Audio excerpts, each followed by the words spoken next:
기도함으로 새벽 기도회 시작하겠습니다. 사랑이 많으신 하나님 아버지, 이 대한민국을 사랑하여 주셔서 우리로 이 땅 가운데 안전하게 거하게 하심을 감사드립니다. 또한 지난 밤에도 우리에게 생명을 허락하시고 이 새벽 하나님의 얼굴을 구하게 하시니 감사합니다. 우리가 어떤 모양으로 어디에 있든지 하나님 동행하여 주시고 항상 성령 충만하여 하나님의 뜻을 바르게 분별하며 삶에 여러 가지 허물이 있으나 또 사죄하고 회개하고 용서하며 그렇게 공동체 가운데 거할 수 있도록 우리와 함께하여 주시옵소서.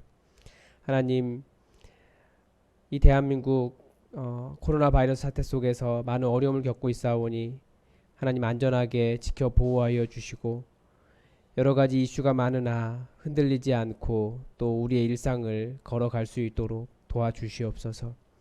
특별히 한국 교회를 기억하여 주시고 한국 교회가 아버지 뜻에 합당한 곳 되게 하여 주시며 우리 예수품한 교회 이곳에 세워 주셨사오니 이곳에 이 춘천 지역에 보이는 그리스도의 몸으로서 온전히 그 사명 잘 감당하여 사람들에게 예수 믿을 만한 이유를 가르쳐 주며 사람들의 어려움을 향하여 나아갈 수 있는 예수님이 될 수 있도록 우리와 함께하여 주시옵소서. 오늘도 주의 말씀을 기다립니다. 하나님, 주님의 뜻을 우리에게 드러내어 주시기를 간절히 원하오며 예수님의 이름으로 기도드립니다. 아멘. 이 새벽 우리에게 주신 하나님 말씀은 이사야 1장 1절에서 20절까지의 말씀입니다. 구약성경 이사야서 1장 1절에서 20절까지의 말씀입니다.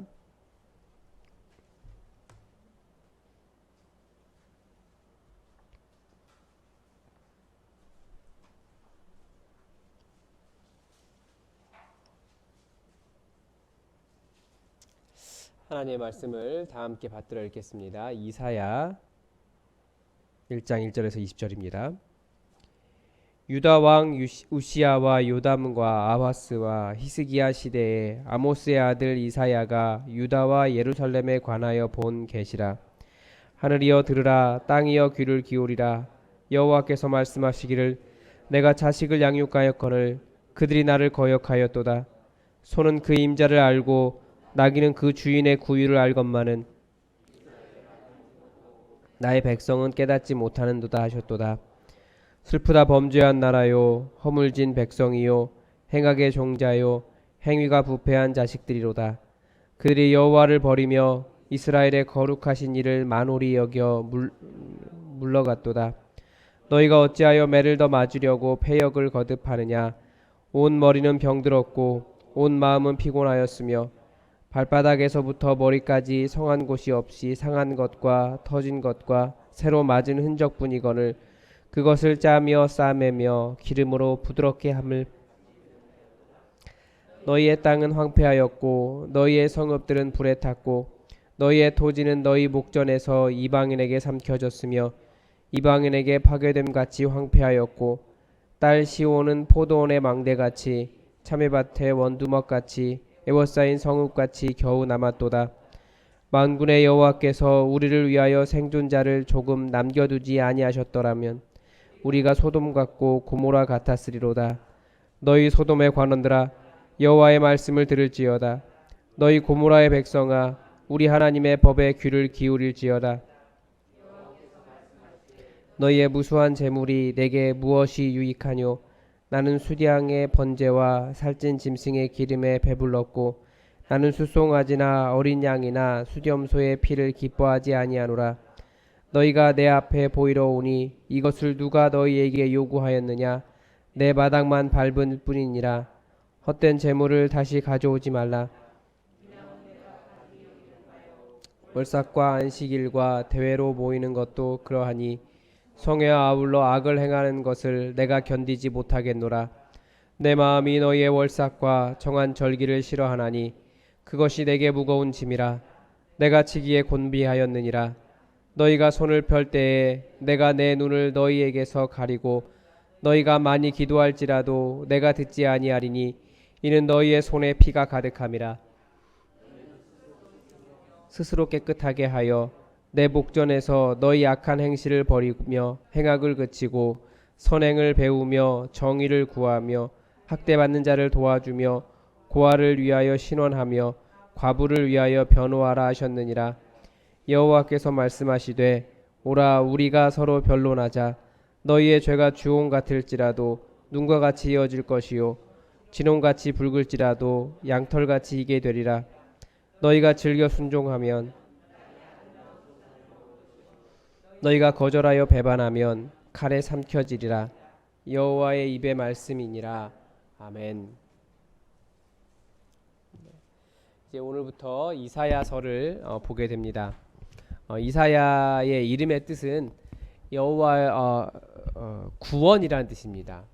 성경에 구원이라는 이름을 가진 사람이 몇 명이 있죠. 대표적인 사람이 여호수아입니다.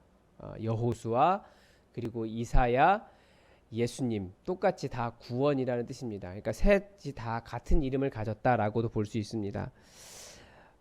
야는 여호와의 축약형이기 때문에 여호와께서 구원하신다라는 뜻입니다.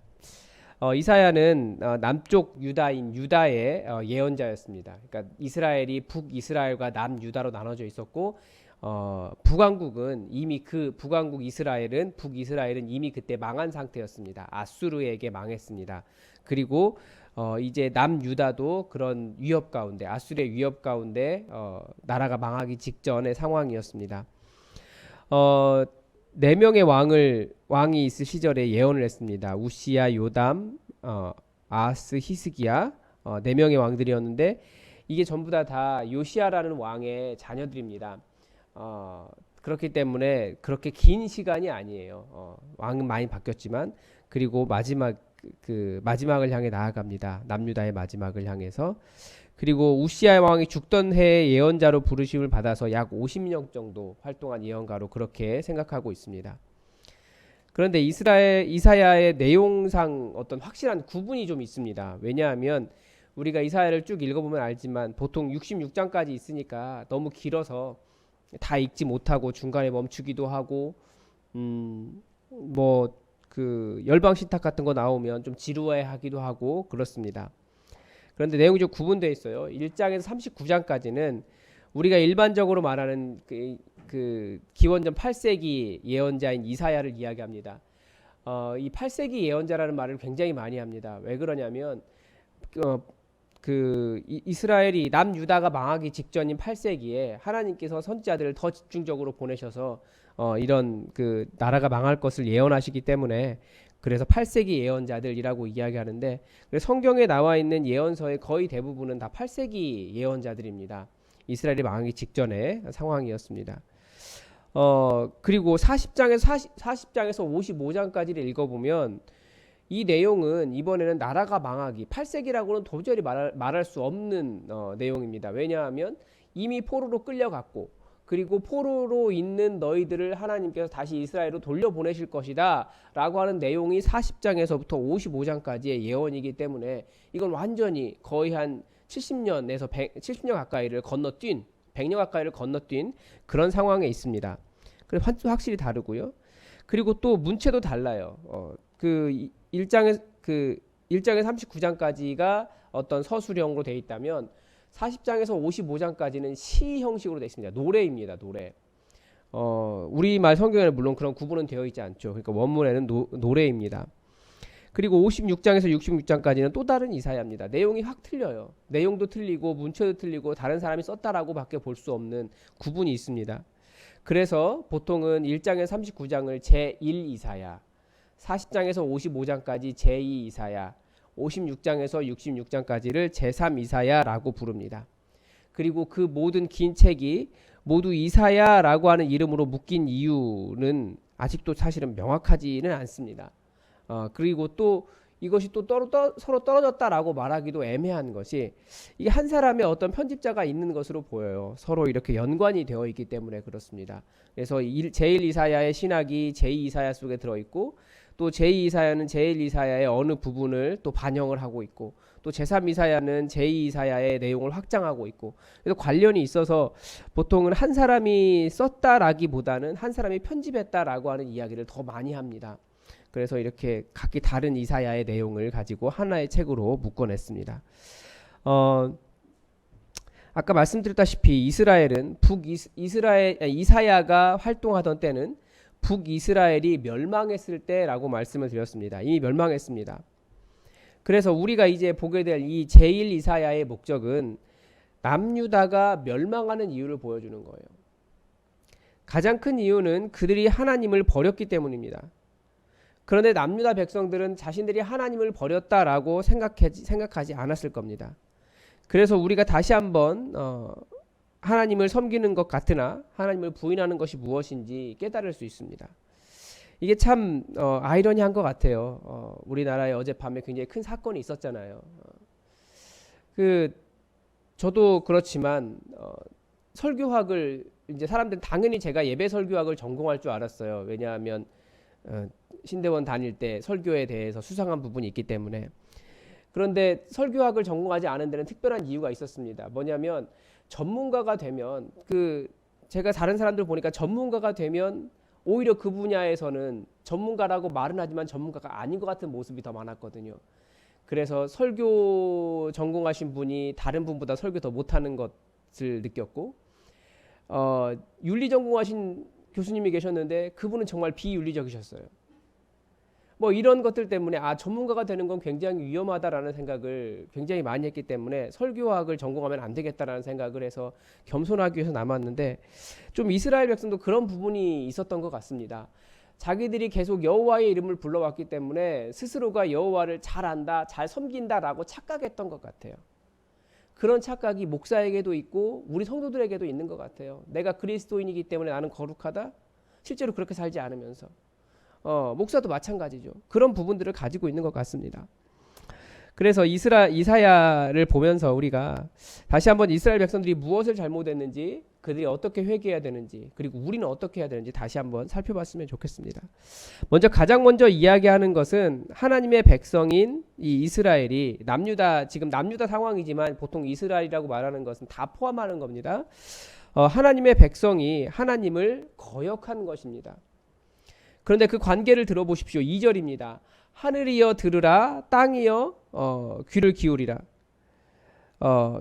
여호와께서 말씀하시기를 내가 자식을 양육하였거늘 그들이 나를 거역하였도다. 이 사랑의 관계가 느껴지십니까?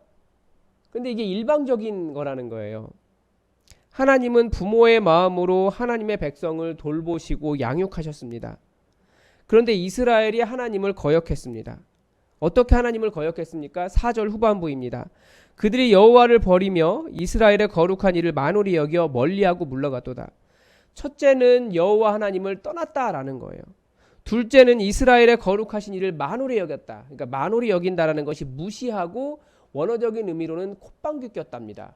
했다는 거예요. 여호와의 이름을. 셋째는 소외시켰다입니다. 물러갔도다라고 하는 거 전혀 신경 쓰지 않고 소외시킨 겁니다. 그러니까 이스라엘의 두 나라는 여호와 하나님께서 특별한 사랑으로 부르셨고 나라를 만들어 주셨고 성장시켜 주셨습니다. 그들이 하나님의 백성이 된 이유는 단 하나였습니다. 하나님의 법을 따르겠다고, 하나님을 섬기겠다고 하는 언약 가운데 있었습니다. 그러나 이스라엘이 여호와 하나님을 섬기지 않고 다른 신을 섬겼습니다. 다른 선지서의 표현에 따르면 성전 곳곳에 우상을 섬기기 위한 그림들이 그려져 있어요. 벽화들이 있는데 그게 전부 다 우상인 거예요. 그리고 성전 곳곳에 이렇게 선반 같은 것이 있는데 그 선반마다 우상들이 세워져 있는 거예요. 왜 그렇겠습니까? 그 지역 유지들이 자신들의 신앙심을 드러내기 위해 몇백 년에 걸쳐 가지고 그렇게 성전에 하나씩 자기들의 업적을 남긴 거죠. 그게 너무 많으니까 선반 쭉 세워 가지고 거기다가 하나씩 이렇게 얹어 놓은 거예요. 남자들도 여자들도 다 모여서 다른 신을 찬양하고 다른 신에게 기도했습니다. 그런데 더 큰 문제가 무엇입니까? 이 모든 일이 다 여호와 하나님을 섬기는 성전에서 일어나고 있었다는 거예요. 즉 이들은 여호와 하나님의 성전에서 우상을 섬겼기 때문에 자신들이 여호와 하나님을 떠났다라고 생각해 본 적이 없다라는 거예요. 지금도 교회에서 여호와 하나님을 섬긴다고 하지만 많은 사람들이 여호와 하나님이 아니라 돈을 더 섬기고, 돈이라고 하는 우상을 섬기고, 아니면 자신의 평안을 위해서, 아니면 자신의 이익을 위해서 하나님을 이용하고 있습니다. 그런 식으로 여호와 하나님을 내 밑에 두는 것은 여호와 하나님을 섬기는 것이 아니라, 나의 하나님으로 섬기는 것이 아니라 내가 주인이 되어 있는 거예요. 그래서 끊임없이 예수님께서 십자가에서 요구하시는 것은 너의 주인이 네가 아니다. 그래서 우리는 계속 입으로 고백하지 않습니까? 나의 주인은 예수 그리스도라고. 두 번째는 그 땅에 하나님의 법이 없었기 때문입니다. 10절 후반절입니다. 너희 고모라의 백성아, 우리 하나님의 법에 귀를 기울일지어다. 하나님의 법이 무엇입니까? 일반적으로 하나님의 법은 하나님을 잘 섬기는 예배, 기도, 헌금 뭐 이런 것들을 이야기합니다. 우리 마음에도 하나님 잘 섬겨야지 라고 하면 예배 잘 드려야지, 기도 열심히 해야지, 성경 열심히 읽어야지, 이런 생각을 먼저 하죠. 그래서 남자가 한 일이 11절에 나옵니다. 여호와께서 말씀하시되 너희의 무수한 재물이 내게 무엇이 유익하뇨? 나는 수량의 번제와 살찐 짐승의 기름에 배불렀고 나는 숫송아지나 어린 양이나 수렴소의 피를 기뻐하지 아니하노라. 이 말은 그들이 여호와 하나님을 잘 섬기기 위해서 무수한 재물이 들어왔다는 것을 보여줍니다. 번제와 짐승의 기름이, 그리고 그 재물의 피가 항상 성전에 넘쳐났다라는 겁니다. 지금으로 말하면 우리 상황으로 말하면 큰 교회 됐고 정말 돈 많이 모였고 재정이 넘쳐나서, 또 업계의 비밀을 얘기할 수 없으니까 여기까지만 하겠습니다. 그리고 또 그들은 각종 집회로 모였습니다. 13절인데요. 헛된 재물을 다시 가져오지 말라. 분향은 내가 가증히 여기는 바요. 분향은 보통 산당에서 이루어진 겁니다. 그리고 월삭과 안식일과 대회로 모이는 것도 그러하니, 월삭은 매월 첫날에 모이는 모임입니다. 지금도 많은 교회들이 월삭 새벽 기도회 해가지고 매월 1일이 되면 새벽 기도를 하고 있죠. 또 안식일은 주일 예배에 비할 수 있고, 대회는 각종 모임과 부흥회 같은 것들입니다. 그 모임 자체가 잘못된 것은 아니겠죠. 그런데 그 모임 자체가 각종 집회로 모였지만 왜 하나님께 싫어하시는지가 거기에 나옵니다. 우리는 새벽 기도회, 주일 예배, 교회 모임들에 참여하지 않으면 어떤 죄책감을 느끼지 않습니까? 그런데 하나님이 그런 것들을 싫어하셨다라는 거예요. 우리의 상황이 될 수도 있어요. 12절입니다. 너희가 내 앞에 보이러 오니 이것을 누가 너희에게 요구하였느냐? 내 마당만 밟을 뿐이니라. 왜 이런 것들이 하나님께 보이려고만 온 것이고 하나님을 버린 것이고 하나님의 법을 따르지 않은 것입니까? 하나님의 법이 무엇입니까? 15절에서 17절의 말씀입니다. 우리 다 함께 15절에서 17절까지의 말씀을 읽어보겠습니다. 너희가 손을 펼 때에 내가 내 눈을 너희에게서 가리고 너희가 많이 가지도 할지라도 내가 듣지 아니하리니 이는 너희의 손에 피가 가득함이라. 너희는 스스로 씻으며 스스로 깨끗하게 하여 내 목전에서 너희 악한 행실을 버리며 행악을 그치고 선행을 배우며 정의를 구하며 학대받는 자를 도와주며 고아를 위하여 신원하며 과부를 위하여 변호하라 하셨느니라. 하나님의 법은 제사가 아니라 폭력을 행하지 않는 손과 입, 악한 행실을 하지 않는 것, 선행을 행하고 정의를 행하는 것, 학대받는 자를 도와주고 고아의 억울함을 벗겨주며 과부를 위해 변호하는 것입니다. 이런 면에서 한국 사회는 하나님의 법이 별로 잘 보이지 않는 것 같습니다. 지난달 알려진 아파트 경비원 분에 대한 갑질이 대표적입니다. 결국 그분도 극단적인 선택을 하셨죠. 잘 이해가 되지 않는데 그 나이대, 그때 갑질했던 분의 그 나이대의 남녀를 불문하고 그 사회적인 어떤 문제가 있지 않았나라고 생각이 될 정도로 아주 극도의 막무가내의 자기주장과 갑질과 폭력을 행합니다. 그리고 내가 무슨 잘못을 했는가라고 말하는 사람들이 이상하게 그 나이대에 많아요. 그리고 이제는 그 갑질과 그 막무가내가 그들의 자녀들 세대에 전해지고 있습니다. 똑같아요. 그들과. 이제 우리 사회에서 정의를 말하는 것이 굉장히 부끄러운 일이 될 것 같은 그런 느낌이 듭니다.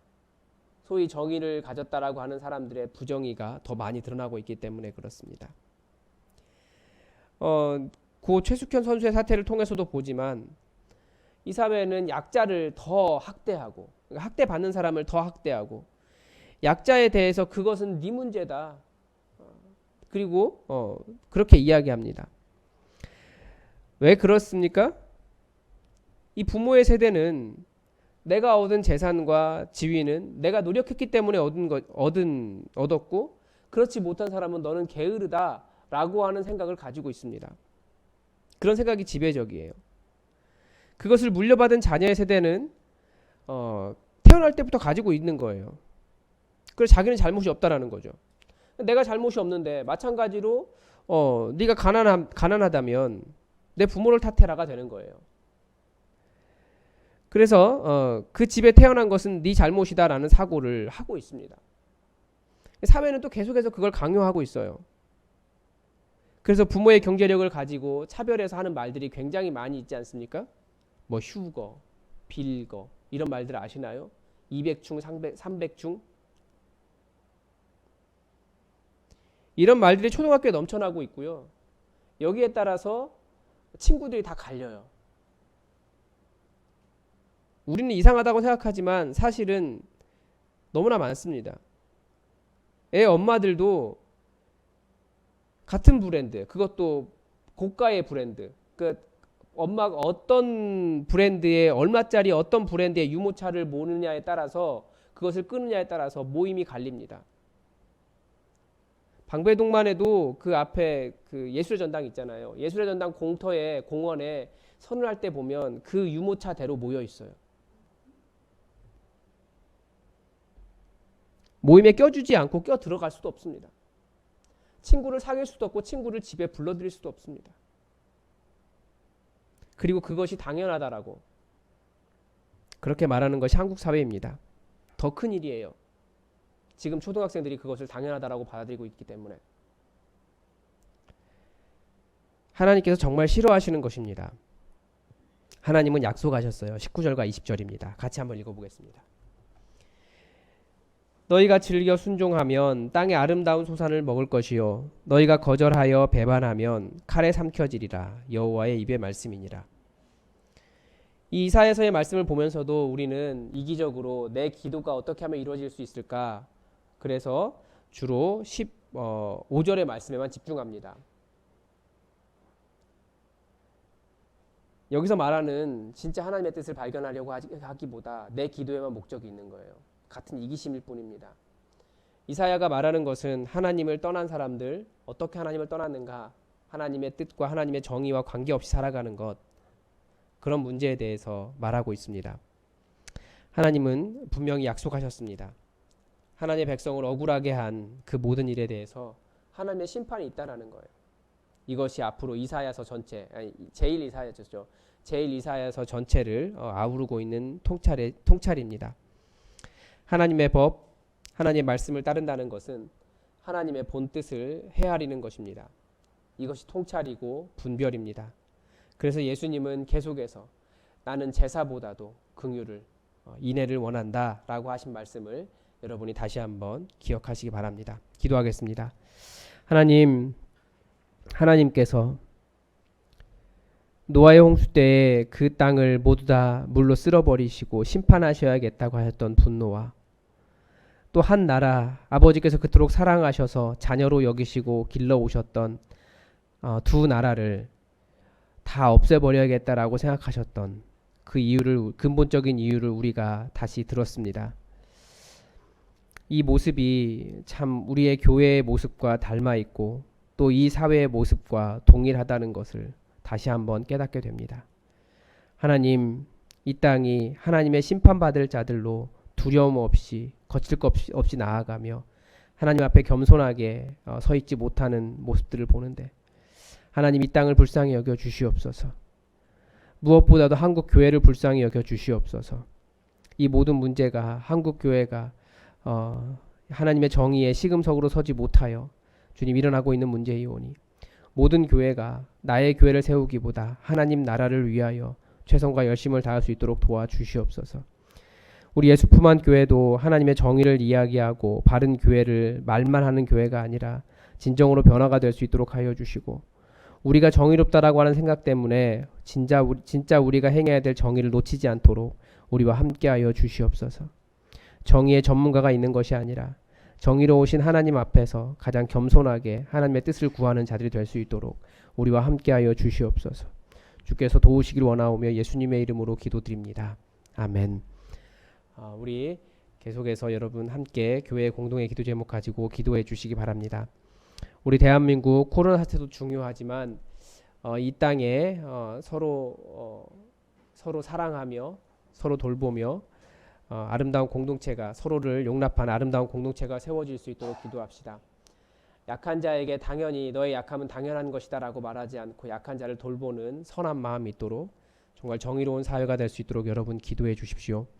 그리고 주일 예배를 위해서 기도해 주십시오. 말씀을 준비하는 최철규 목사와 예배에 참여하는 모든 사람들과 무엇보다도 이제 교회 그 예방 수칙을 더 잘 지켜야 되는 상황 가운데 되었습니다. 교회 소그룹은 더 이상 할 수 없고 교회의 이름으로 모이는 것 예배 이외에는 아무것도 모일 수 없는 상황이 되었습니다. 이 상황 속에서도 하나님께서 모든 성도들을 지켜주시고 성도 간의 교제가 더 풍성히 일어날 수 있도록 여러분 기도해 주시기 바랍니다. 그리고 여전히 환우들을 위해서 여러분 계속 기도해 주십시오. 다 함께 기도하겠습니다.